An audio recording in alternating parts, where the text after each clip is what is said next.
ॐ सहना भवतु सहनौ भुनक्तु सह वीर्यं करवावहै तेजस्विनावधीतमस्तु मा विद्विषावहै। ॐ शान्ति शान्ति शान्तिः। ॐ पूर्णमदः पूर्णमिदं पूर्णात् पूर्णमुदच्यते पूर्णस्य पूर्णमादाय पूर्णमेवावशिष्यते। शान्ति शान्ति शान्तिः। श्रुतिस्मृतिपुराणानाम् आलयं करुणालयं नमामि भगवत्पादं शङ्करं लोकशङ्करं शङ्करं शङ्कराचार्यं केशवं बादरायणं सूत्रभाष्यकृतौ वन्दे भगवन्तौ पुनः पुनः। ईश्वरो गुरुरात्मेति मूर्तिभेदविभागिने व्योमवद्व्याप्तदेहाय दक्षिणामूर्तये नमः। मंगलाचरण श्लोक। सर्वतंत्र स्वतंत्राय सदात्माद्वैत वेदिने श्रीमते शंकरार्याय वेदांत गुरवे नमः। योऽवतीर्ण हि आचार्य रूपेण यतिनां मुदे श्रीमन्नारायणं वन्दे तं हरिं करुणानिधिं मननाख्यं प्रकरणं वासुदेवयतीश्वरैः रचितं विस्तरेणाद्य संग्रहेण प्रकाश्यते।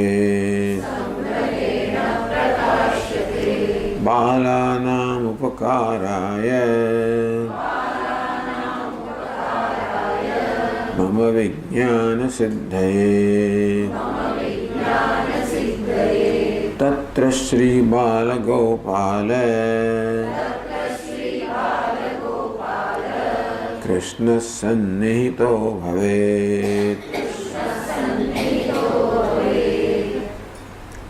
बालानाम उपकाराय बाळको એટલે જે પ્રારંભિક સાધકો છે ઉપકારાય જે લોકો બહુ ગંભીર ગ્રંથોમાં પ્રવેશ કરી શકતા નથી, મૂળ ગ્રંથો ઉપનિષદ વગેરે તો મુશ્કેલ ખરા જ, પરંતુ એમના પર જે ભાષ્ય વગેરે રચાયા છે એ પણ કઠિન હોય, વિદ્વત ભોગ્ય હોય. ઘણા પ્રકરણ ગ્રંથો પણ ઘણા અઘરા અઘરા હોય છે.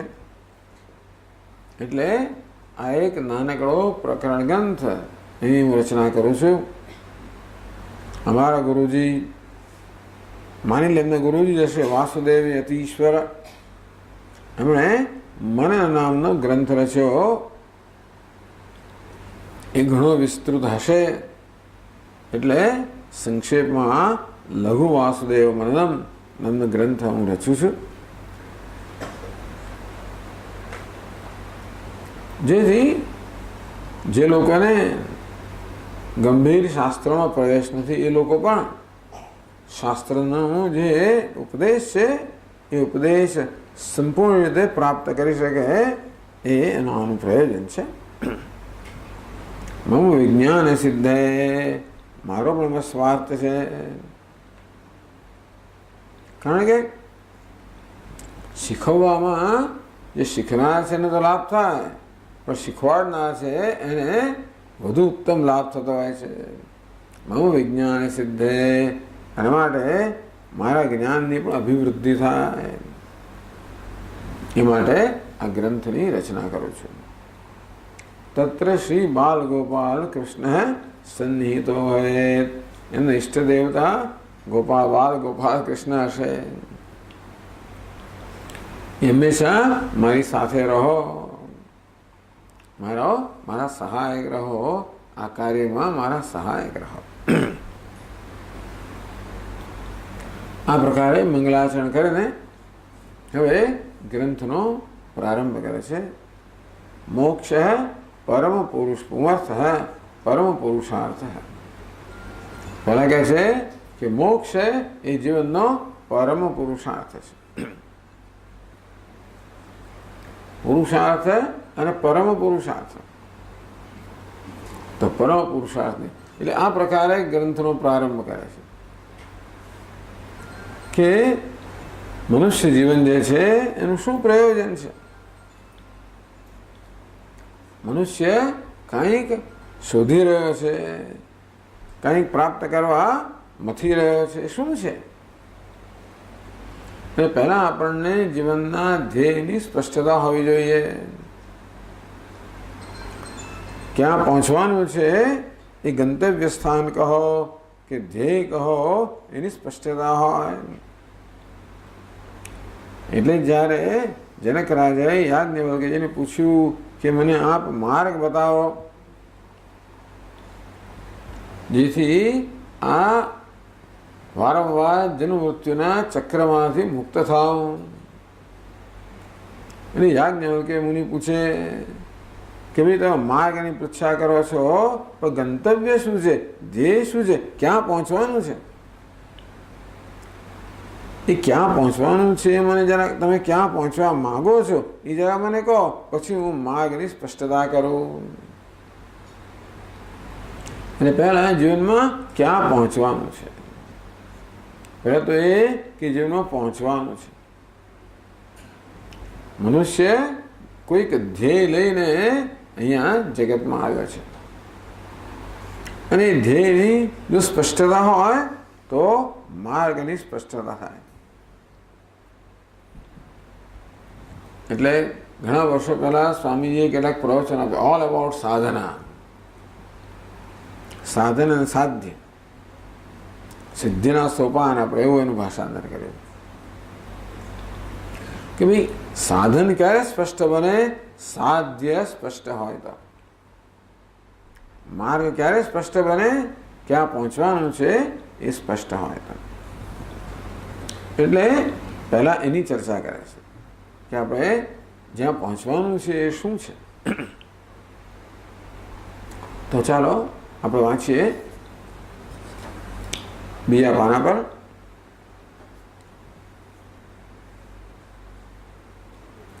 ઇહ ખલુ ધર્માર્થ કામ મોક્ષાણામ ચતુર્ણામ પુરુષાર્થાનામ મધ્યે મોક્ષ એવ પરમ પુરુષાર્થઃ નિત્યત્વાत् ન ચ પુનરાવર્તતે ન ચ પુનરાવર્તતે ઇતિ શ્રુતેઃ ઇતરેષાં ત્રયાણાં ન તથાત્વં અનિત્યત્વાत् તદ્યથા ઇહ કર્મચિતો લોકઃ ક્ષીયતે એવમેવ અમુત્ર પુણ્યચિતો લોકઃ ક્ષીયતે इति श्रुतेः ये खलु धर्मार्थ काम मोक्षाणां चतुर्णां पुरुषाणां मध्ये कि जो यह आ मानव देह में पुरुषार्थ पुरुष ही अर्थ्यते यदि पुरुषार्थ पुरुष अर्थात मनुष्य जेनी कामना करे छे जेनी इच्छा धरावे छे जे प्राप्त करवा इच्छे छे एने पुरुषार्थ कहेवामां आवे पुरुष ही मनुष्य मात्र बने एमां कोई अपवाद नहीं। तो प्रत्येक मनुष्य जीवन में जे इच्छे छे जे एनो अर्थ छे प्रयोजन छे एने पुरुषार्थ कहेवामां आवे छे। तो चार पुरुषार्थ कहवाय छे धर्म अर्थ काम मोक्षाणाम। धर्म अर्थ काम अने मोक्ष चार पुरुषार्थ कहेवामां आव्या। पुरुषो अर्थात मनुष्यो आ चार वस्तुओनी जीवन में इच्छा राखे छे એટલે કે મનુષ્યો જે ઈચ્છે છે એને આ ચાર વિભાગમાં વહેંચી શકાય धर्म अर्थ काम मोक्ष। खरेखर तो पहलो पुरुषार्थ जोवा जईए ने तो एक काम है। काम एटले सुख इंद्रियोना विषयनो सुख सौथी पहेलू। आम सौथी पहली इच्छा मनुष्य ने थाय सुख प्राप्त करवानी अंते पण इंद्रियोना विषयों सुख प्राप्त करवानी कारण के ये आपने उपलब्ध है प्रत्यक्ष है। इंद्रियों ने विषयों माटे एक स्वाभाविक आकर्षण होय छे। साथे साथे मनुष्यना मननी अंदर आ प्रकारनो एक निर्णय थई गयो छे कि हूँ तो अपूर्ण छूं मारे दुखी छूं मारे सुखी थवानुं छे।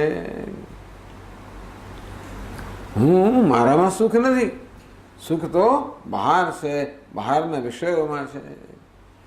आ प्रकारनो एक निर्णय जीवन में थई गयो छे। अंतेथी तस्मात् परांग पश्यति नान्तरात्मन एटले मनुष्य हमेशा बहार ज जोतो होय छे एने बहार विषयों में सुख देखातो होय छे। मूळ इच्छा तो सुखनी छे पण सुख क्यारे प्राप्त थाय सुखनो विषय प्राप्त थाय त्यारे। अनेथी जे कि जगतना जे पदार्थोने सुखનું साधन मानवामां आवे छे एना विषे स्वाभाविक इच्छा जन्मे। मूळ वस्तु इच्छा सुखनी आत्मनस्तु कामाय आत्मानी कामना ए सुखनी कामना खरेखर जीवनमां सुखनी कामना छे અને સુખ પ્રિય છે માટે જ બાકીની બધી વસ્તુઓ પ્રિય છે। એ જગતમાં કશી વસ્તુ પ્રિય હોય કોઈ વસ્તુ પ્રિય હોય વ્યક્તિ પ્રિય હોય સ્થળ પ્રિય હોય કાળ પ્રિય હોય કશું પ્રિય હોય તો એટલા જ માટે કે સુખ મને પ્રિય છે અને એ વસ્તુ મને સુખ આપશે એ પ્રકારની મારામાં એવી આશા છે અને માટે વિષય मारो इच्छित विषय बने छे इष्ट विषय बने छे। आ प्रकारे अपना इच्छित विषय ने प्राप्त थवाने कारणे जे आपने सुख जन्मे छे एने काम कहेवामां आवे। ए विषय इंद्रियोनो विषय होय के पछी लागणीनो विषय होय के पछी बुद्धिनो विषय होय आ बधा स्तरे आपणे सुख अनुभवता होइए छे। लागणीना स्तरे पण कोई आपणी प्रिय व्यक्ति होय के प्रिय वस्तु होय तो एनी हाजरीमां एना सहवासमां एक आनंद आवतो होय छे। बुद्धिने पण नवुं नवुं जाणवानी नवुं नवुं जोवानी हमेशा उत्कंठा होय छे એટલે नवुं जोवामां नवुं जाणवामां आ बधामां सुख मळे छे। बधुं बौद्धिक सुख छे।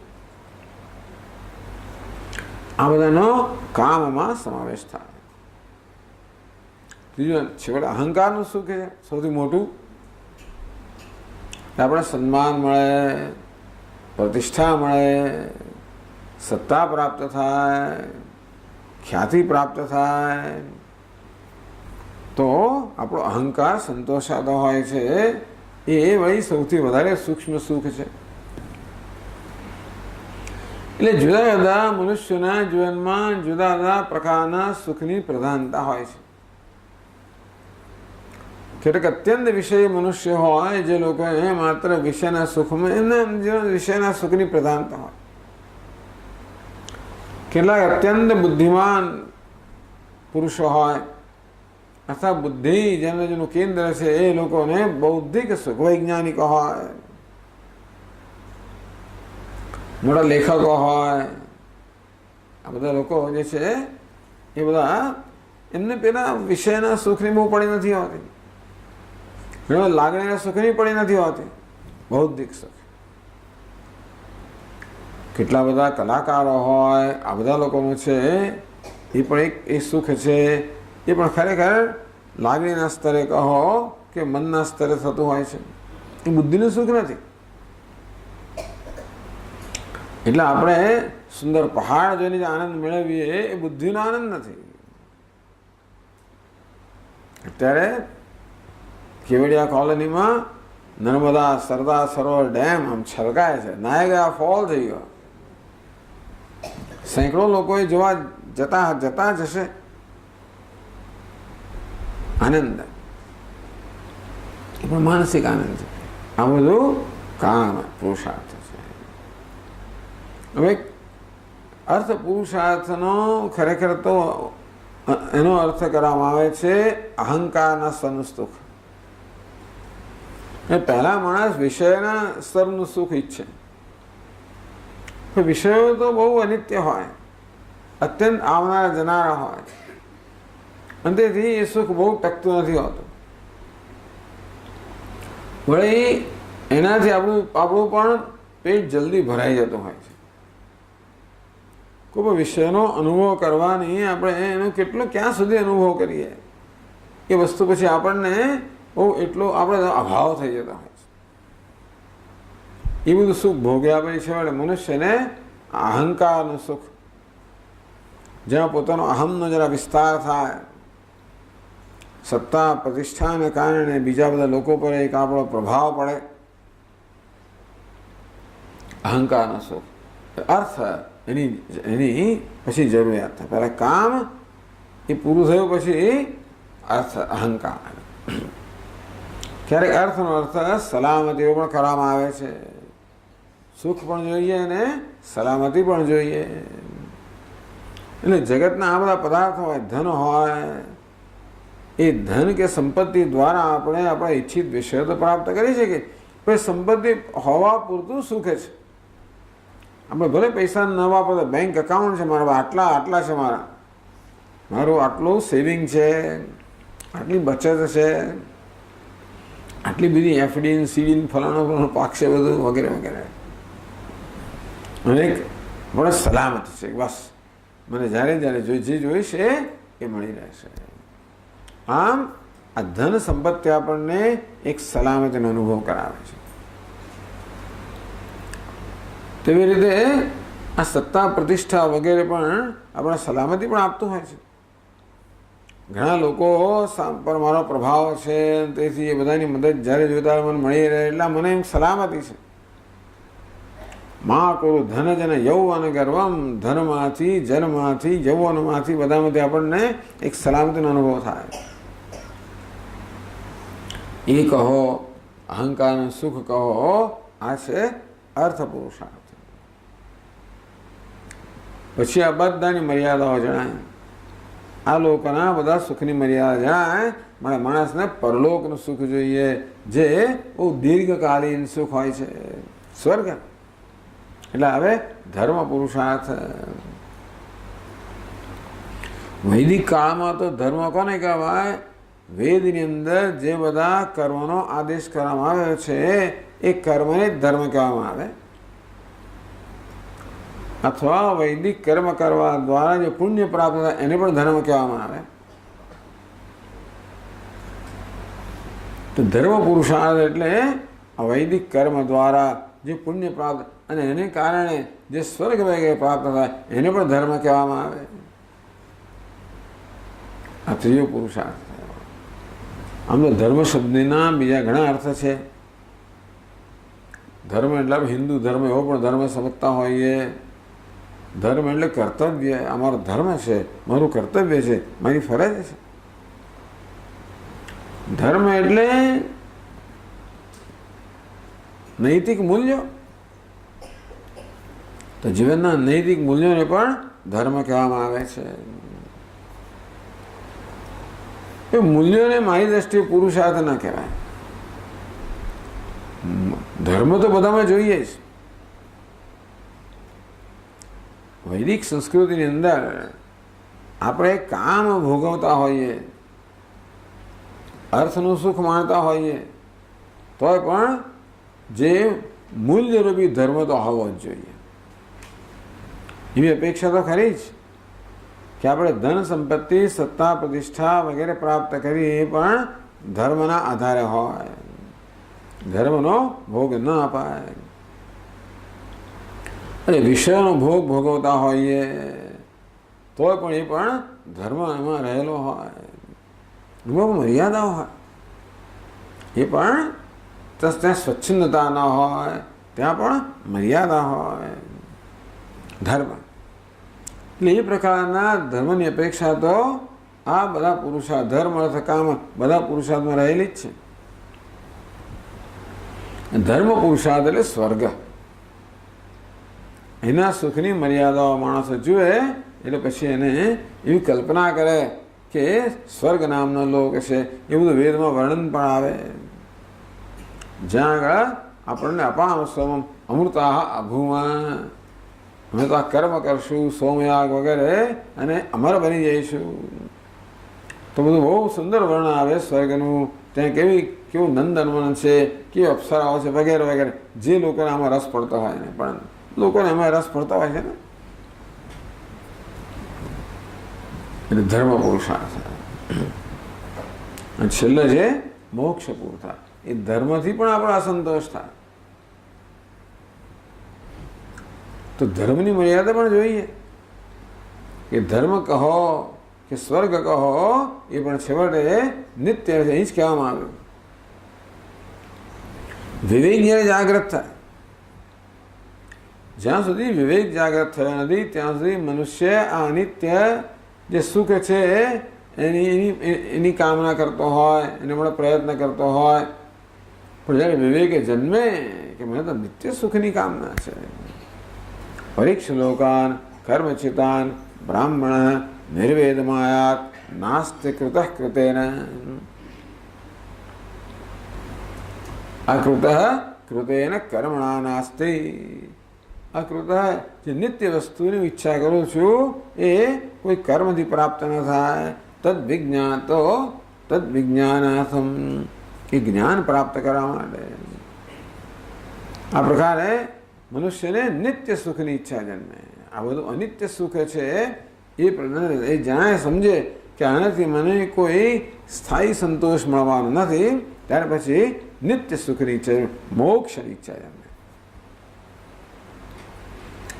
એટલે ધર્મ, અર્થ, કામ અને મોક્ષ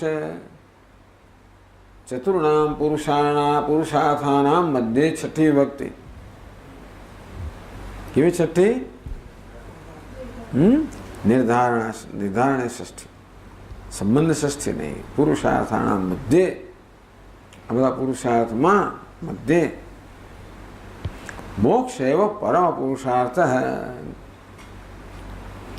આ ધર્મ, અર્થ, કામ, પુરુષાર્થ કહેવાય તો ખરા, પણ ખરેખર આમ તો પુરુષ અર્થ્યતે, પુરુષો જેની ઈચ્છા ધરાવે છે, ખરેખર તો મોક્ષ એકમાત્ર પુરુષાર્થ છે. બધા પુરુષાર્થની પાછળ કે બધી ઈચ્છાઓની પાછળ ખરી ઈચ્છા તો નિત્ય સુખની જ હોય છે. એ તો માણસમાં વિવેક જન્મ્યો નથી માટે એ અનિત્ય સુખની કામના કરતો હોય કે એનો પીછો કરતો હોય. પણ ખરેખર તો બધા સુખની પાછળ કે બધી ઈચ્છાની પાછળ મોક્ષની જ ઈચ્છા છે. તો વિવેક, વૈરાગ્ય, સમાધિ, ષટક સંપત્તિ આ બધું જન્મે ત્યારે મોક્ષની ખરી ઈચ્છા જન્મે.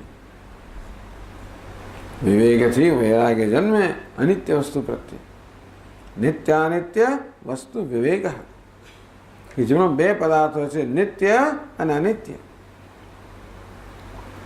જે કંઈ દૃશ્ય છે, જે કંઈ કર્મથી પ્રાપ્ત થઈ શકે એમ છે, જે કંઈ દૃશ્ય છે, જે કંઈ અનુભવનો વિષય છે, આ બધું અનિત્ય છે.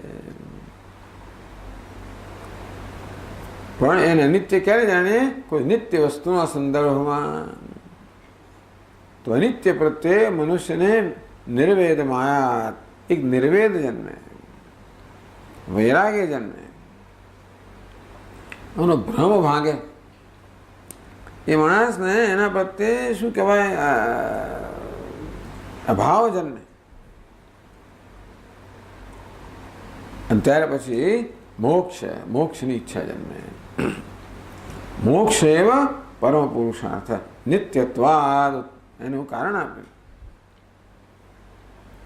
નિત્ય હોવાના કારણે મોક્ષ જ પરમ પુરુષાર્થ છે. પુરુષાર્થ કરો તો એને એક પરમ વિશેષણ લગાડ્યું. આ ધર્મ, અર્થ, કામ બધા પુરુષાર્થ તો કરે, આપણે કહેવાય છે અપરમ પુરુષાર્થ. અર્થાત એ બધા ધ્યેય સિદ્ધ થયા પછી પણ મનુષ્ય જીવનનું પેલો અંતિમ ધ્યેય પ્રાપ્ત કરતો હોતો નથી. એના માટે આ બધા પુરુષાર્થો જીવનમાં કોઈ સ્થાયી સંતોષ ન આપી શકે, કે જીવનમાં મેં ધ્યેય સિદ્ધ કર્યું એવો સંતોષ ના આપી શકે. મોક્ષ પરમ પુરુષાર્થ છે. મોક્ષ પ્રાપ્ત થાય ત્યાર પછી કોઈ પ્રકારની ઈચ્છા રહે નહીં.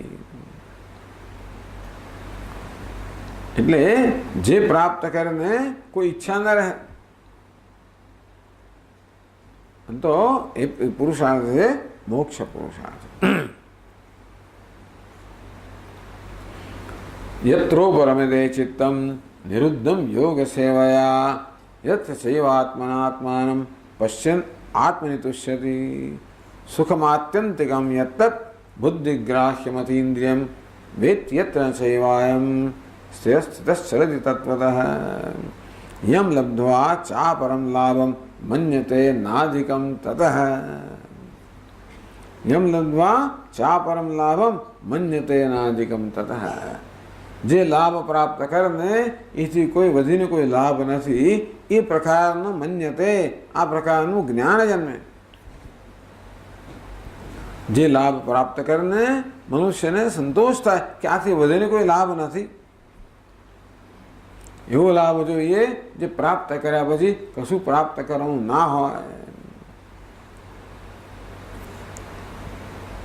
કૃતકૃત્ય, બસ જીવનમાં જે કરવાનું હતું બધું થઈ ગયું.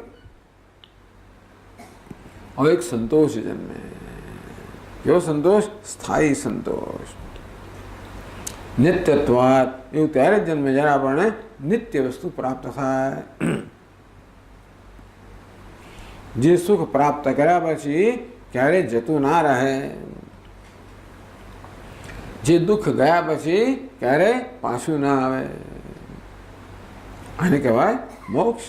નિત્યત્વાદ એ જ પરમ પુરુષાર્થ છે, એ સાચો પુરુષાર્થ છે, એ જ અમર્યાદિત પુરુષાર્થ છે, કારણ કે એ નિત્ય છે. હવે કઈ મોક્ષની વસ્તુ છે ખરી ભાઈ? તો કા છે ને. એટલે કહ્યું ન સ પુનરાવર્ત, ન ચ કહે છે કે ન ચ પુનરાવર્તતે, ન ચ પુનરાવર્તતે. જે પ્રાપ્ત કરીને પુનરાવર્તન નથી, ફરી પાછું આ જન્મ મૃત્યુના ચક્રમાં પાછું આવવાનું નથી. યદ ગત્વા ન નિવર્તન્તે તદ્ધામ પરમમ મમ તતઃ પદમ તત્ પરિમાર્યતવ્યમ યસ્મિન ગતા ન નિવર્તન્તિ ભૂયઃ. ગીતામાં કે તતઃ પદમ તત્ પરિમાર્યતવ્યમ. આ સંસાર વૃક્ષ છે એને અસંગ વૈરાગ્ય શસ્ત્રથી છેદીને પછી એ પદનું અન્વેષણ કરવું જોઈએ. વાહ ભાઈ વાહ.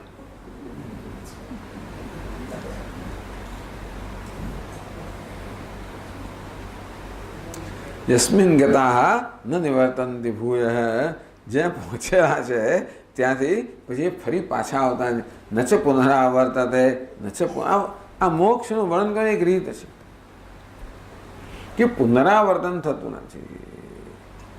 આ જન્મ મૃત્યુના ચક્રમાં પુનરાવર્તન નથી, ફરી આ દેહ પ્રાપ્ત કરવો પડતો નથી. આ એક રીત છે.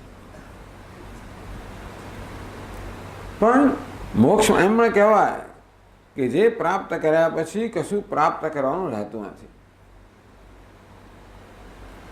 જે પરમ પુરુષાર્થ એશો છે પરમ આનંદ, એ પરમ આનંદની પ્રાપ્તિ. નિર્દેશ સુખ પ્રાપ્તિ આત્યંતિક દુઃખ નિવૃત્તિ, દુઃખની હંમેશ માટે નિવૃત્તિ અને આનંદ સુખની હંમેશ માટે પ્રાપ્તિ. આનું નામ મોક્ષ. એ પ્રાપ્તિ થવાને કારણે પછી ફરી જન્મ લેવાનો હોતો નથી, એવું છે. એટલે ફરી જન્મ ના લેવો પડે એવી પણ આશા રાખતા છે મનુષ્યો. થાકી ગયા બીજા કે ફરી મારે જન્મ નથી લેવો. ભાઈ માણસ બિચારા થાકી જાય, ત્રાસી જાય. પણ જન્મ તો લેવો પડે. ક્યાં સુધી લેવો પડે? એટલે જ્યાં સુધી આપણા મૃત્યુ વખતે આપણા મનમાં કશી ને કશી ઈચ્છા રહી ગઈ હોય, કંઈક અધૂરપ રહી ગયો હોય, ત્યાં સુધી પૂરી કરવા માટે વળી જન્મ લેવો પડે. જન્મ ક્યારે ના લેવો પડે? કોઈ પ્રકારની અધૂરપ ન રહી હોય ત્યારે, કોઈ ઈચ્છા ન રહે. સકામભીર જાય તે તત્ર તત્ર, કામના લઈને મનુષ્ય મરે તો એ કામના એને એ પૂરી કરવા માટે ત્યાં ત્યાં જન્મ આપે જ. એ જન્મ ત્યારે ના થાય જ્યારે મૃત્યુ વખતે કોઈ કામના ન હોય. કામના ક્યારે ના હોય? આપણી કામના પૂરી થઈ ગઈ હોય ત્યારે. જો અકામયમાન અકામ નિષ્કામ આત્મકામ આપ્તકામ, બધી કામનાઓ જતી રહે. આપ્તકામ કેમ? બધી કામનાઓ પૂરી થઈ ગઈ.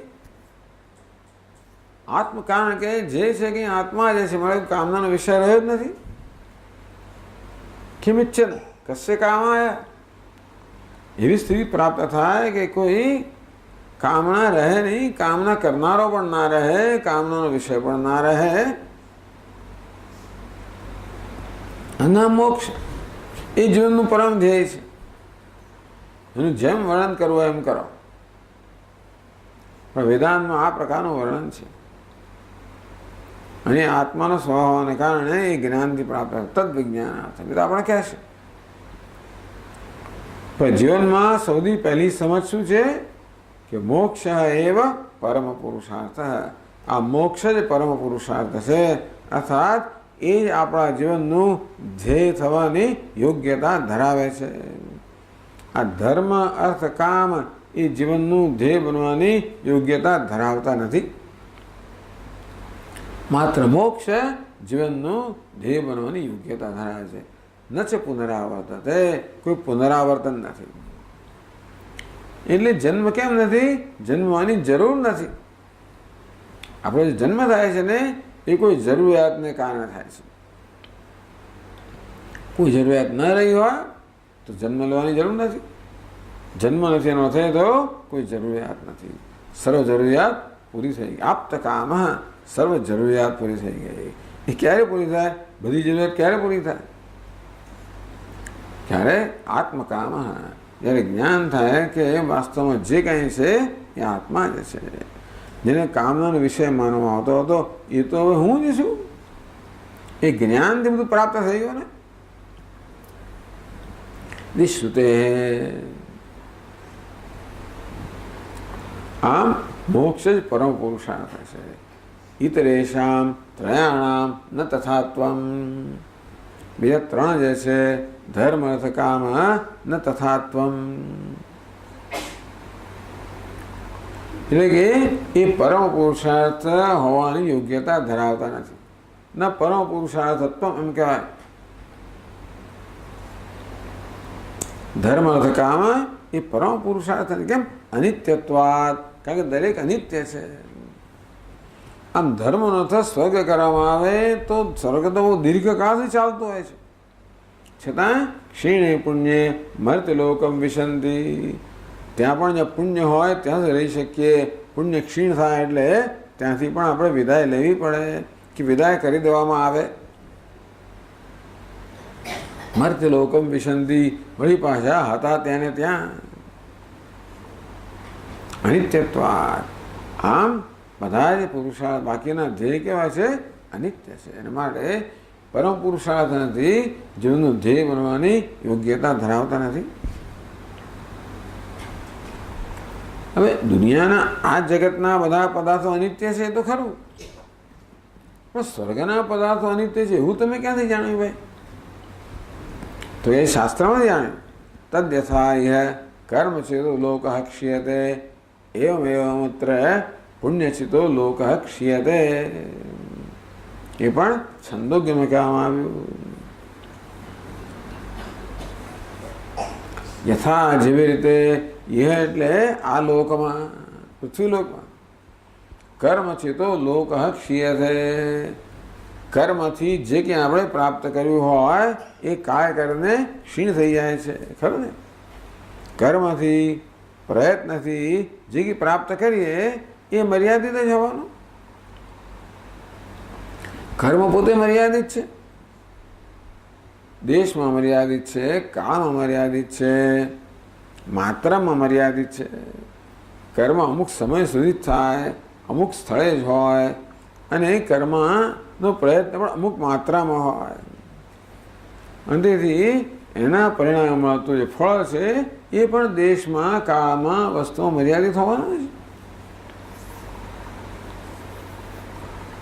અને તેથી યથા કર્મ છે તો લોક ક્ષીયતે, આ લોકમાં જેવી રીતે કર્મથી પ્રાપ્ત કરેલી કુર્મ સિદ્ધિ કાય કરીને ક્ષીણ થઈ જાય છે, અનિત્ય છે.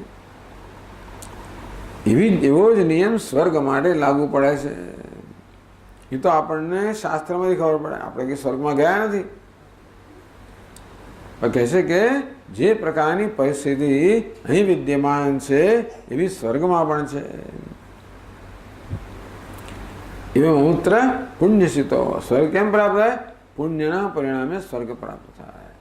એટલે પુણ્યચિત, પુણ્યથી એકત્રિત કરેલો, પુણ્યથી સંપાદિત કરેલો, પુણ્યથી પ્રાપ્ત કરેલો સ્વર્ગલોક છે એ પણ એવો જ છે. એટલે એ સુખ પણ અહીંના સુખ જેવું છે. ભલે એ દીર્ઘકાળ ચાલનારું હોય. હવે સ્વપ્ન છે એ 1-2 મિનિટ ચાલતું હોય, જાગ્રત છે વર્ષો સુધી ચાલે. પણ જે સ્વપ્નનો અંત છે એમ જાગ્રતનો પણ અંત તો છે. તેવી રીતે જેમ આ લોકના સુખનો અંત છે તેમ સ્વર્ગલોકના સુખનો પણ અંત છે. એ જાણવું અનિત્ય છે. જો સ્વર્ગ જ અનિત્ય હોય તો પછી આ લોકની તો વાત જ શું કરવી? તેથી આ ધર્મ અર્થ કામમાં કેવા છે? અનિત્ય છે. એટલે જો સાધનને પણ પુરુષાર્થ કહે અને સાધ્યને પુરુષાર્થ કહે. આમ તો પુરુષાર્થ કરવો જોઈએ એમ, એટલે ઉદ્યમ કરવો જોઈએ. પુરુષાર્થ કરો એમ કહે ત્યારે ઉદ્યમ કરો, એ સાધનને પુરુષાર્થ કહેવામાં આવે. પણ પુરુષ અર્થ્યતે, મનુષ્ય જે ઈચ્છે છે એ તો ધ્યેય સાધ્ય છે.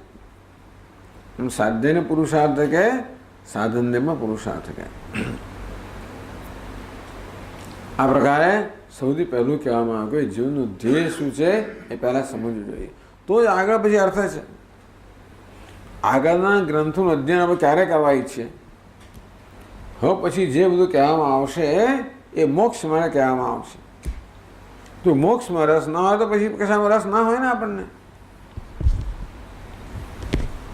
તમને કોઈ પેલી ફિલ્મ હોય એનું રિવ્યૂ બતાવે, શેને માટે?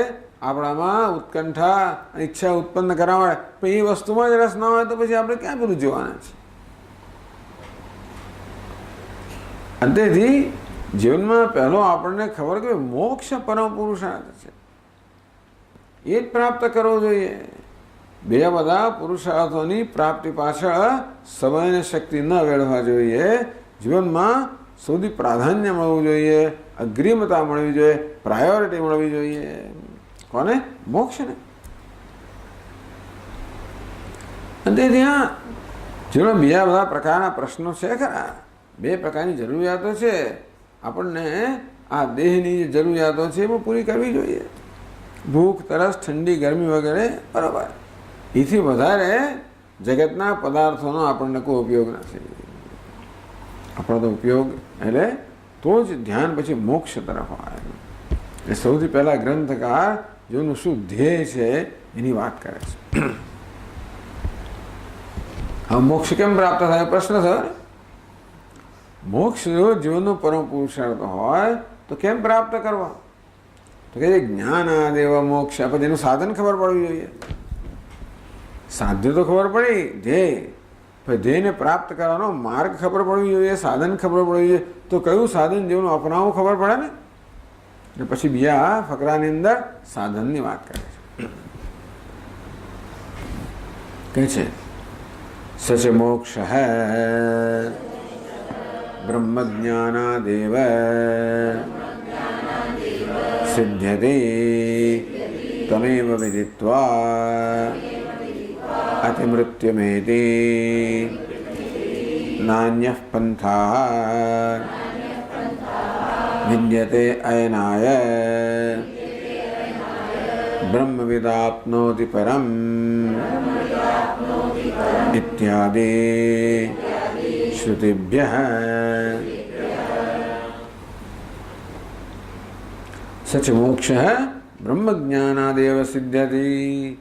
એ મોક્ષ પણ બ્રહ્મ જ્ઞાનાદ એવ. મોક્ષ એકમાત્ર સાધન છે બ્રહ્મ જ્ઞાન. એવું કહ્યું બ્રહ્મ જ્ઞાનાદ એવ. એવકાર એટલે માત્ર બ્રહ્મ જ્ઞાન સિદ્ધ થાય, બીજા કશાથી નહીં. એ પણ સ્પષ્ટ થવું જોઈએ. આમ કરીએ તોય મોક્ષ મળે, પેલું કરીએ તોય મળે, પેલું કરીએ તોય મળે, એવું જો હોય તો પછી માણસ આ કરે ને પછી પેલું કરે ને ફલાણું કરે, અનેક વસ્તુ કરે. આનાથી બરાબર ના થાય એટલે ચાલો બીજું પ્રયત્ન કરીએ, એ ના થાય ચાલો ત્રીજું કરીએ, હવે ચોથું કરીએ. એ પ્રકારે કૂવો ખોદતા અહીં પાણી ના મળ્યું, ચાલો થાકી ગયા, ભાઈ બીજી જગ્યાએ ખોદો, ત્યાં ત્રીજી જગ્યાએ ખોદો. ખબર હોય કે ભાઈ અહીંથી જ પાણી મેળવવાનું છે. 15 ફૂટે ના હોય તો 25 ફૂટ, 50 ફૂટ, 100 ફૂટ જે હોય તે અહીં જ ખોદવાનું છે. તો પછી માણસ બીજે પછી નહીંતર તો જાત જાતના પ્રયત્નો કર્યા જ કરે બિચારો. એને પહેલી સ્પષ્ટતા થઈ એ જ્ઞાનાદેવ સચ મોક્ષ. બ્રહ્મ જ્ઞાનાદેવ એ મોક્ષ માત્ર બ્રહ્મ જ્ઞાનથી પ્રાપ્ત થાય. બ્રહ્મ જ્ઞાન કોને કહેવાય? આત્મા અને બ્રહ્મના એક ઐક્યના જ્ઞાનને બ્રહ્મ જ્ઞાન કહેવાય. બ્રહ્મને જાણવું તો બરાબર છે. કેમ બ્રહ્મ જાણવું? હું બ્રહ્મ છું એ જ ખરેખર બ્રહ્મને સાચી રીતે જાણ્યું કહેવાય. ઈશ દર્શનમ સ્વાત્મરૂપતઃ. રમણ મહર્ષિ કહે કે ખરેખર ઈશ્વરનું દર્શન સાચી રીતે ક્યારે થયું કહેવાય? સ્વાત્મરૂપતઃ. એ આત્મરૂપે થાય ત્યારે જ ઈશ્વરનું સાચું દર્શન છે. એટલે બ્રહ્મને આત્મરૂપે જાણો. બ્રહ્મ બી સમજાવો છે. બ્રહ્મ શું છે કહેતા હે બ્રહ્મ જ્ઞાનાદેવ સિદ્ધ્યતિ. ભાઈ સમય આવશે એટલે એવું સમજાવે છે. અત્યારે તમને જણાવ બ્રહ્મ જ્ઞાનથી પ્રાપ્ત થાય. બ્રહ્મ એટલે શું? બ્રહ્મ શબ્દથી આપણે ખબર પડે. બૃહ ધાતુમાંથી બ્રહ્મ શબ્દ નિષ્પન્ન થયો. બૃહી વૃદ્ધૌ. બૃહ ધાતુ વૃદ્ધિના અર્થમાં છે, વિકાસના અર્થમાં છે, વિસ્તારના અર્થમાં છે. જે અત્યંત વિસ્તૃત છે, જે મોટું છે, મહાન છે. કેટલું મહાન? મહાન જે મહાનતામાં કોઈ પ્રકારની વિશેષતા કે સંકોચ નથી, નિસંકોચ રીતે મહાન જે હોય એને બ્રહ્મ કહેવાય. અર્થાત બ્રહ્મ એટલે અમર્યાદિત, અપરિચ્છિન્ન, અનંત. બ્રહ્મ એટલે બ્રહ્મ શબ્દ દ્વારા જ આપણે જાણી શકીએ કે બ્રહ્મ એટલે અનંત, અપરિચ્છિન્ન, અમર્યાદિત. દેશની કાળની વસ્તુની કોઈ મર્યાદા જે નથી, જેમાં નથી, એનું નામ બ્રહ્મ. બ્રહ્મ જ્ઞાનાદેવ સિદ્ધતિ. એ તત્વના જે કેવું તત્વ છે? અનંત છે, અપરિચ્છિન્ન છે, અમર્યાદિત છે, એ તત્વના જ્ઞાનથી જ મોક્ષ પ્રાપ્ત થાય. મને ખરેખર શું જોઈએ છે ખબર છે? મને તો નિરતિશય સુખ જોઈએ. મને જ્ઞાન બાનમાં કંઈ રસ નથી. આપણા રસ શેમાં છે? નિરતિશય સુખમાં રસ છે. એટલે કે અપરિચ્છિન્ન અનંત સુખમાં રસ છે. આ તો શું કહે છે? એવો અનંત સુખ રૂપે મોક્ષ તો બ્રહ્મ જ્ઞાનથી પ્રાપ્ત થાય. તો બ્રહ્મ કેવું? અનંત સુખ. અનંત એટલે સુખ, એવું છે પાછું. બ્રહ્મનો અર્થ અનંત થાય, પણ જે અનંત છે એ જ સુખ સ્વરૂપ છે. યો વૈ ભૂમા તત્સુખમ નાલ્પે સુખમ અસ્તિ. જે ભૂમા છે, આનંદ છે, એ જ સુખ સ્વરૂપ છે. કોઈ પરિચ્છિન્ન અંતવત મર્યાદિત વસ્તુમાં સુખ નથી. એટલે આમ બ્રહ્મ શબ્દનો અર્થ થાય અનંત, અનંતનો અર્થ થાય આનંદ, એટલે કે અમર્યાદિત સુખ. તો એ તો બ્રહ્મ જ્ઞાનથી પ્રાપ્ત થાય. એક બહુ વિલક્ષણ વસ્તુ કહેવામાં આવે. જ્ઞાનથી સુખ પ્રાપ્ત થાય, જ્ઞાનથી અનંતતા પ્રાપ્ત થાય, જ્ઞાનથી મોક્ષ ને મુક્તિ. ખરેખર તો મોક્ષનો અર્થ છે મુક્તિ. કેવી મુક્તિ? નિસંકોચ મુક્તિ, અમર્યાદિત મુક્તિ. હવે સુખ અને મુક્તિ એક જ વસ્તુ છે. જ્યાં મુક્તિ હોય, સ્વતંત્રતા હોય, ત્યાં જ સુખ હોય. જ્યાં પરતંત્રતા હોય, ત્યાં સુખ હોઈ ના શકે. એટલે સુખ ભોગવતા હોય ત્યારે પણ મનમાં પરતંત્રતાનો ખ્યાલ હોય, પરવશતાનો ખ્યાલ હોય, તો સુખ કેવું છે? દુઃખથી મિશ્રિત છે. એવું સુખ જ્યાં કોઈ પરતંત્રતા નથી, જ્યાં કોઈ એવું ક્યારે હોય? જ્યાં કોઈ પ્રયત્ન નથી. એ ક્યારે હોય? જ્યારે આત્મ સ્વરૂપ હોય. અને તેથી વાસ્તવમાં આત્મા જ બ્રહ્મ છે, આત્મા જ અનંત છે. આત્મા હું જ અનંત છું, અનંત સુખ સ્વરૂપ છું. એ જ્ઞાનથી અનંત સુખ પ્રાપ્ત થાય. કારણ કે એ અનંત સુખ છે, કેવું છે? નિત્ય પ્રાપ્ત છે. અને મોક્ષ શું છે? પ્રાપ્તની પ્રાપ્તિ છે. જે વસ્તુ પ્રાપ્ત જ હોય અને છતાં પણ આપણને લાગે કે મારી પાસે નથી, તો આપણી માળા તો ગળામાં જ હોય, કંઠમાં જ હોય, અને છતાં કોઈક રીતે આપણા મનમાં ભ્રમ ભરાઈ ગયો, કંઠી ખોવાઈ ગઈ છે, ચારે બાજુ એની શોધ કરતા હોઈએ. એ ક્યારે પ્રાપ્ત થાય? જ્યારે જ્ઞાન થાય કે તો મારી પાસે છે. એ કેવું છે? પ્રાપ્તસ્ય પ્રાપ્તિ, પ્રાપ્તની પ્રાપ્તિ, નિત્ય પ્રાપ્તસ્ય પ્રાપ્તિ. જે નિત્ય પ્રાપ્ત છે એની પ્રાપ્તિ. એટલે પ્રાપ્ત હોય એની પ્રાપ્તિ કરવાની હોય તો કે હા પ્રાપ્ત છે, પણ જ્ઞાનને કારણે હું માનું છું કે એ અપ્રાપ્ત છે, મારી પાસે નથી. અને એ વસ્તુ શેની પ્રાપ્ત થાય? જ્ઞાનથી પ્રાપ્ત થાય. સચ મોક્ષ બ્રહ્મ જ્ઞાનાદેવ સિદ્ધ્યતિ. મોક્ષ તો નિત્ય પ્રાપ્ત છે. આ મોક્ષ એટલે મુક્તિ તો આત્માનું સ્વરૂપ જ છે. કે સુખ એટલે એ તો આત્માનું સ્વરૂપ જ છે. અજ્ઞાનને કારણે મને હું જાણતો નથી, મારે જ સુખની શોધ કરી રહ્યો છું. પાણી મેં મીન પિયાસી. કબીરજી કહે પાણી મેં મીન પિયાસી. આ માછલી પાણીમાં જ છે તો બિચારી તરસી છે. તેમ આ મનુષ્ય આનંદ સ્વરૂપ છે તો બિચારો તરસ્યો છે, દુઃખી છે. પણ એ દુઃખ ત્યારે જ દૂર થાય જ્યારે એ આત્મ સ્વરૂપ પ્રાપ્ત થાય. પણ જે પ્રાપ્ત છે એ જ્ઞાનથી પ્રાપ્ત. માટે બ્રહ્મ જ્ઞાનાદેવ સિદ્ધ્યતિ. કારણ કે એ પ્રાપ્તની પ્રાપ્તિ છે, નિત્ય પ્રાપ્તની પ્રાપ્તિ છે. હવે પ્રાપ્તની પ્રાપ્તિ, અપ્રાપ્તની પ્રાપ્તિ કર્મથી થાય, પ્રાપ્તની પ્રાપ્તિ જ્ઞાનથી થાય. આમ 10મો છોકરો ક્યારે પ્રાપ્ત થાય? જ્ઞાનથી પ્રાપ્ત થાય કે હું 10મો છું. પોતાને જ ગણિતમાં ના લે, મારે કે 90 બાળકો છે, ગણ કરે પણ સંખ્યા 90 થાય. પછી કોઈ એને ધ્યાન દોરનાર નીકળ્યું કે બોલે તું શું છો 10મો? કે તું 10મો છે. પ્રાપ્તસ્ય પ્રાપ્તિ. પદ 10મો છે જ, પણ એનું અજ્ઞાન ન હોવાને કારણે એ 10માને ખોવાયેલો માને છે, એની શોધ કર્યા કરે છે. તો મનુષ્ય પણ મોક્ષની પરમ સુખની શોધ કર્યા કરે છે. એટલે શાસ્ત્ર કે તત્વમસી, તું જે શોધી રહ્યો છે એ તો તું જ છે. બ્રહ્મજ્ઞાનાત એવ સિદ્ધતી. એ બ્રહ્મજ્ઞાનથી, આત્મજ્ઞાનથી જ સિદ્ધ થાય, બીજી કોઈ રીતે નહીં. આ સ્પષ્ટતા થવી જોઈએ. પહેલી સ્પષ્ટતા એ થવી જોઈએ કે મોક્ષ એ જ પરમ પુરુષાર્થ છે, એ જ એકમાત્ર જીવનું ધ્યેય થવાની યોગ્યતા ધરાવે, એ જ ઈચ્છી રહ્યો છું. બધી ઈચ્છાની પાછળ એક જ ઈચ્છા છે. બીજું સ્પષ્ટ શું થવું જોઈએ? એને મારું સાધન કયું છે?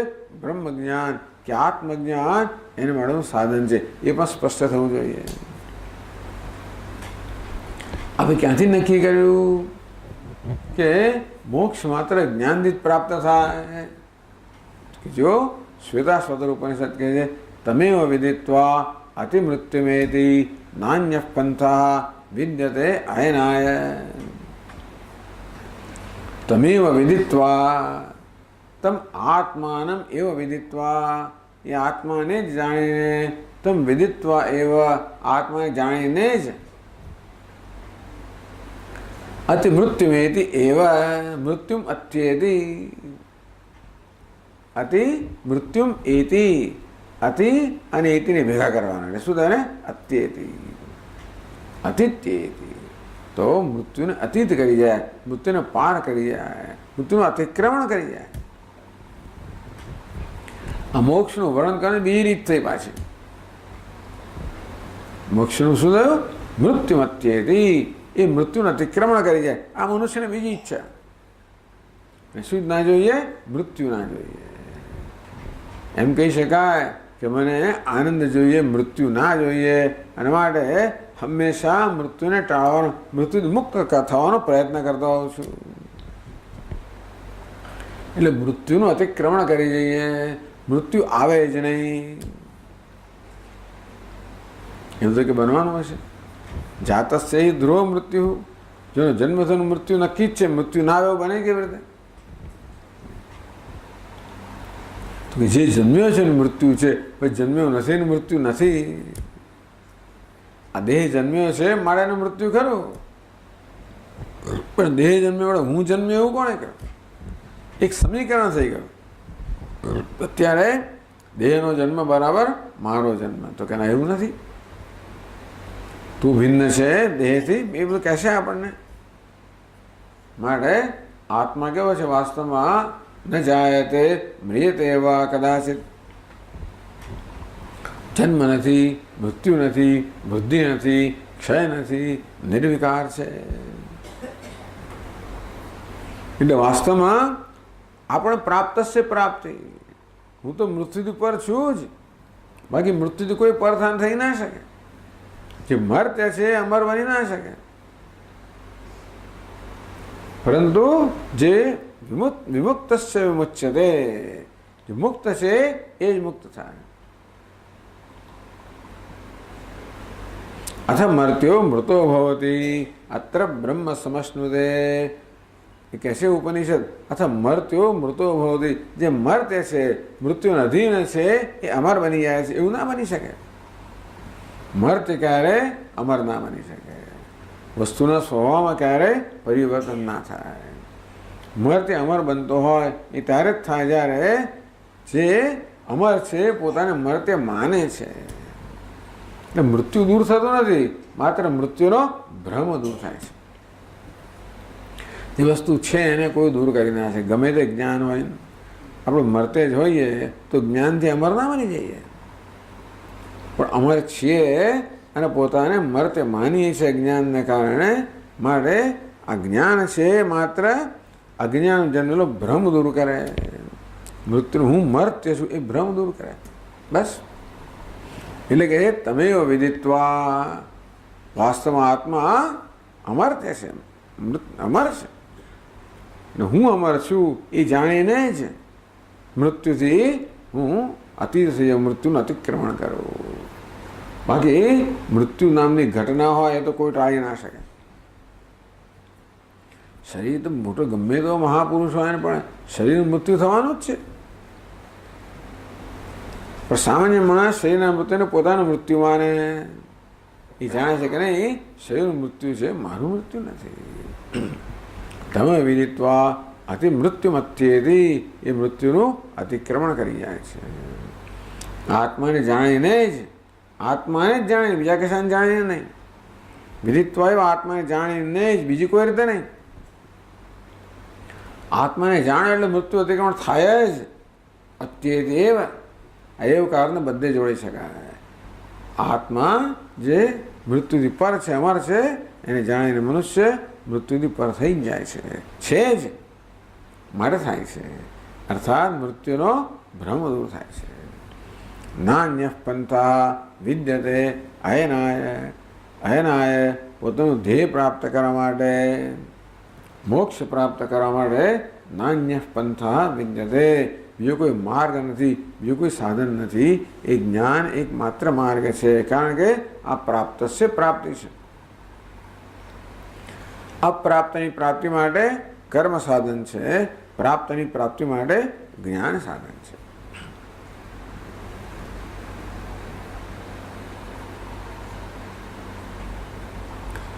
એક મોક્ષની વ્યાખ્યા કરી, મૃત્યુમત્યેથી, મૃત્યુ અતિક્રમણ કરી જાય.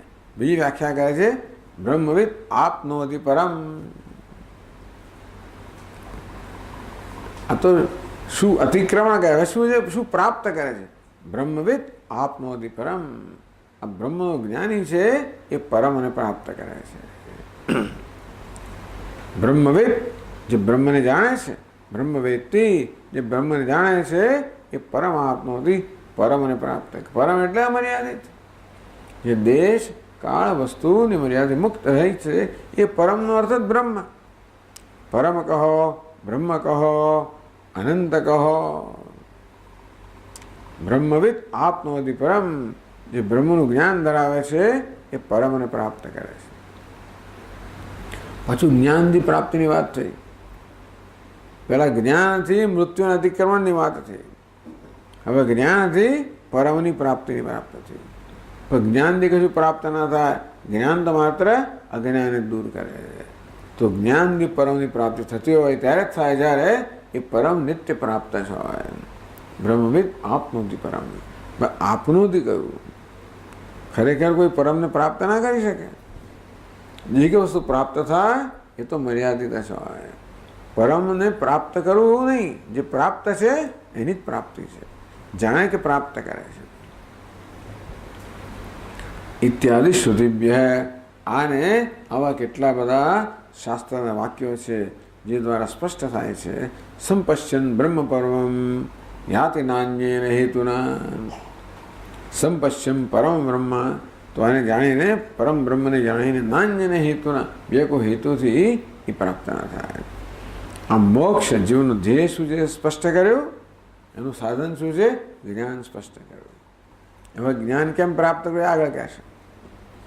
એક પછી એક પગથિયું બહુ વ્યવસ્થિત રીતે આ જાય છે અહીંયા આગળ. અને હવે પછી કહેશે કે જ્ઞાન કેમ પ્રાપ્ત કરવું. ચાલો આપણે આવતા ક્લાસથી જોઈશું.